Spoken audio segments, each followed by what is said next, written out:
Hey guys, in this video I will show you how to buy stuff on Temu with Cash App. Alright, let's begin. First, open the Temu app and browse for the product you want to buy. Tap on the item to view its details, then select the size, color, or other available options. Once done, tap Add to Cart. Next, tap on the cart icon at the bottom of the screen to review your selected items.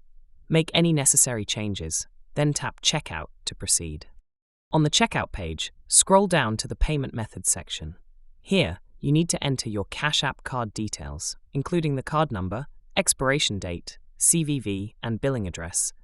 Ensure all details are correct before tapping Submit Order. On the other hand, you can also use the Cash App Pay from the options and pay directly.